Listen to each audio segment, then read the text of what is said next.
Bien, dans cette vidéo, je vais vous montrer aujourd'hui comment créer un nouvel article, comment le classer dans des catégories, renseigner toutes ces informations et éventuellement aussi comment le mettre en avant sur la page d'accueil. Donc pour ça, on va cliquer d'abord dans la section Vendre, on va cliquer sur Catalogue et dans Catalogue, on va cliquer sur Produits. Vous allez avoir la liste des produits qui va s'afficher. Ici, vous pouvez modifier des produits si vous le souhaitez avec le petit crayon. Vous pouvez aussi supprimer, dupliquer ou autre. Vous pouvez faire des actions de groupe en cochant plusieurs et en choisissant ici une action groupée. Et vous pouvez créer un nouveau produit. Donc, on va cliquer sur Nouveau produit. Ici, vous allez rentrer le titre de votre produit. Ensuite, vous allez rentrer l'image pour votre produit. Vous allez renseigner la référence. Alors, si vous l'avez, bien sûr, c'est en général le modèle de l'appareil du produit. La quantité initiale en stock. Vous venez de faire rentrer un nouveau produit en stock, vous créez sa fiche, donc vous avez une quantité initiale au départ, peut-être 40 par exemple. Le prix, c'est le prix hors taxe. Le prix TTC va se calculer automatiquement en fonction de la TVA que vous allez renseigner ici. On va reparler des catégories. Vous avez ici un récapitulatif, donc une phrase d'accroche pour présenter le produit, et ensuite une description plus détaillée ici. Vous avez la possibilité d'ajouter des caractéristiques qui ont été prédéfinies en amont, ainsi qu'une marque et éventuellement ajouter un produit associé, on en reparlera. Ajouter une caractéristique, vous en avez certaines qui ont été pré-renseignées dans PrestaShop. Là, par exemple, on a la composition, et dans la composition, on retrouve différentes valeurs comme carton recyclé, céramique, coton, etc. On a propriété, dans propriété, on va retrouver des 120 pages ou amovibles, etc., etc. Comme vous voyez, il n'y en a que 2 catégories, on aurait besoin de plus de catégories. Donc ça, les catégories, si vous souhaitez ajouter de nouvelles catégories qui sont sélectionnables ici, pour configurer de nouvelles catégories, ça se passe ici, dans Catalogue catégories. Vous allez pouvoir créer de nouvelles catégories, et pour ces nouvelles catégories, vous allez pouvoir leur associer des valeurs. On en reparlera dans une prochaine vidéo. On peut aussi définir une valeur personnalisée. Donc la valeur personnalisée, c'est une caractéristique qui ne sera valable que pour cet article et pas pour tous les autres articles. Alors que les catégories et les valeurs que vous allez créer dans la section catégories qui se trouve ici seront valables, seront disponibles à la sélection pour tous les futurs articles. Ici, si on rajoute une valeur ici personnalisée, elle ne sera valable que pour cet article-là. L'article qu'on est en train d'éditer. Donc on peut ajouter des caractéristiques qui auront été au préalablement complétées dans la section catégorie. Pareil pour les marques, on peut ajouter une marque. Si on n'a pas notre marque, on va aller dans la section marque et fournisseur, et ici vous allez pouvoir ajouter une nouvelle marque qui sera à l'avenir disponible dans ce sélecteur. On peut ajouter un produit associé. Alors ça, c'est encore autre chose, c'est pour faire de la promotion. Par exemple, on a un produit d'appel qui fonctionne très bien. On veut l'associer par exemple, un pack de 24 bouteilles d'eau. On voudrait vendre avec une gourde.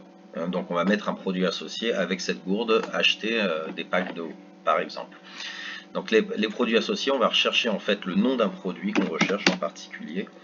WordPress va faire une recherche, va nous proposer l'article. Voilà, je viens d'associer l'article que je suis en train de créer à ce mug.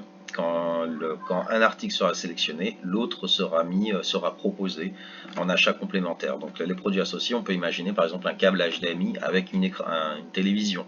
On peut associer des enceintes avec une chaîne Wi-Fi par exemple. Voilà.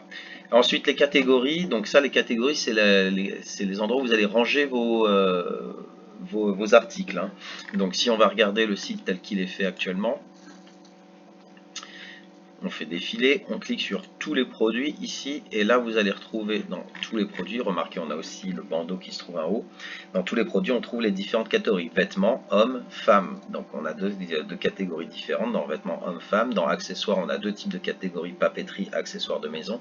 Donc là en fait on a les catégories primaires qui sont vêtements, accessoires, art, et quand on développe on a des sous-catégories qui sont hommes et femmes. Ici accessoires on a des sous-catégories qui sont papeterie, accessoires de maison. Donc ces catégories ici, soit elles ont déjà été prédéfinies à l'avance et vous n'avez plus qu'à les sélectionner pour dire dans quoi va se ranger cet article, soit elles n'existent pas encore et dans ce cas-là il faut la créer. Donc on en reparlera dans la création des catégories ici. C'est effectivement dans cet onglet qu'on va pouvoir gérer toute l'arborescence, toute l'arbre d'arborescence de possibilités, de choix de vos différents articles. La manière dont ils se rangent par famille. Il y a l'onglet Accueil. Celui-ci normalement ne doit pas être coché. Il est coché par défaut si vous n'avez pas rangé votre article dans une catégorie. Mais une fois que vous avez rangé cet article dans une catégorie, vous avez la possibilité de décocher Accueil.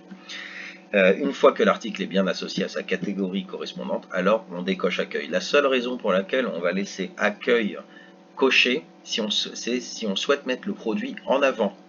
Si ce produit est une option, une action particulière en ce moment, une promotion, une action commerciale quelconque, on souhaite mettre le produit en avant, dans ce cas-là, on va cocher la case accueil et le produit apparaîtra à la fois dans sa catégorie et à la fois sur la page accueil dans les produits mis en avant. Ça s'appellera produit mis en avant et c'est un module qu'on ajoute à la page d'accueil. En l'occurrence, dans notre site web, il est déjà ajouté à la page d'accueil. On a déjà le module produit mis en avant. Là, si je retourne sur ma page d'accueil, voilà, ils appellent ça les produits populaires et le module s'appelle produits mis en avant. Donc ça, une fois qu'on a mis ce module dans notre page d'accueil, tous les articles qu'on aura cochés avec page d'accueil vont automatiquement s'ajouter ici.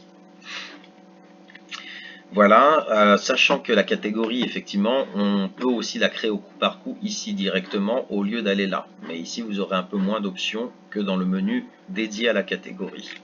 Ensuite, vous avez toutes les autres informations à renseigner. Vous avez la quantité, donc là on l'avait déjà renseigné, quantité initiale. On a la quantité minimale pour la vente, ça c'est quand on a des lots par exemple. L'emplacement du stock, ça c'est des informations pour savoir où aller chercher en stock, par exemple rangée A et tâche 2 par exemple. Ça c'est des actions automatiques en cas d'indisponibilité de l'article. Ensuite, on a livraison. Là, vous pouvez indiquer les dimensions de votre article. Donc, en fait, vous pouvez, mais vous devez les indiquer, tout simplement parce qu'en indiquant un poids et des dimensions, ça permettra de calculer automatiquement les frais de port en fonction du transporteur que l'acheteur va sélectionner. Donc il y a d'autres options dont on ne va pas parler pour l'instant parce que théoriquement si vous avez bien configuré vos livreurs, vos transporteurs, alors vous n'aurez pas besoin de toucher à ça, sauf cas exceptionnel, pour sortir justement des cas standards. Ensuite on a prix. Prix, lui, il permet donc de définir le prix. Alors tout à l'heure on l'a pas défini, mais c'est exactement ça, aurait récupéré le prix qu'on aurait rentré tout à l'heure. Taux de TVA, montant TTC qui se calcule. Le prix unitaire, il sert quand on a des lots. Par exemple, un pack de 6 bouteilles, combien vaut la bouteille seule? Voilà, le prix d'achat, ça on va le renseigner si on le connaît et si on souhaite que PrestaShop nous calcule automatiquement nos statistiques de rentabilité pour calculer les marges. Donc renseigner le prix d'achat permettra de définir automatiquement les marges et de voir la performance que l'on a réalisée. Ajouter un prix spécifique, je vais revenir dans quelques instants dessus, c'est très important. Ensuite, on a le référencement SEO. Donc le référencement SEO, c'est le référencement Google. Vous pouvez ici changer le titre de votre article tel qu'il devra apparaître dans les recherches Google. Vous pouvez changer aussi la métadescription, c'est tel que ça va apparaître dans les recherches Google. Donc la métadescription, pour rappel, c'est la petite description qu'on a en dessous du lien de connexion à notre site. Ici, on peut décider de changer l'URL qui va apparaître dans la barre d'adresse. En général, on laisse par défaut, mais pour des raisons X ou Y, si votre titre est trop long, vous pouvez le modifier ici. Les options, vous en retrouverez où le produit doit-il apparaître? Donc catalogue uniquement, recherche uniquement ou nulle part. Donc ça veut dire si on veut plus le vendre, on veut plus le mettre au catalogue, on le met nulle part. Si on veut que les clients, seulement ceux qui connaissent le produit puissent le trouver, ils vont faire recherche uniquement. Si on veut que tout le monde puisse le trouver, on va mettre catalogue, on va mettre partout. Catalogue uniquement, ça veut dire qu'on va pouvoir le chercher en naviguant dans le catalogue, mais pas par la barre de recherche. Donc il peut y avoir éventuellement des raisons, par défaut on le laisse dans partout. On peut décocher si c'est disponible à la vente ou pas. Ici, on va insérer des mots-clés. Donc ça, ce sont vos méta-mots-clés qui permettent au robot de recherche Google de savoir de quoi parle votre matériel, enfin sur quoi porte votre matériel. Et ici, ce sont toutes les références du matériel type code barre. Voilà. Ensuite, bon, les champs de personnalisation, c'est des cas particuliers, on n'en parlera pas pour l'instant. Document joint. Ok. Donc la personnalisation, c'est pour, par exemple, les t-shirts imprimés avec des phrases personnalisées. C'est pour permettre aux gens ou une carte de vœux et d'indiquer eux-mêmes le message qu'ils voudraient faire apparaître. Donc j'avais dit qu'on reviendrait sur le prix pour faire les promos. Pour faire des promos, alors on va reparler des promos un peu plus tard dans un autre module.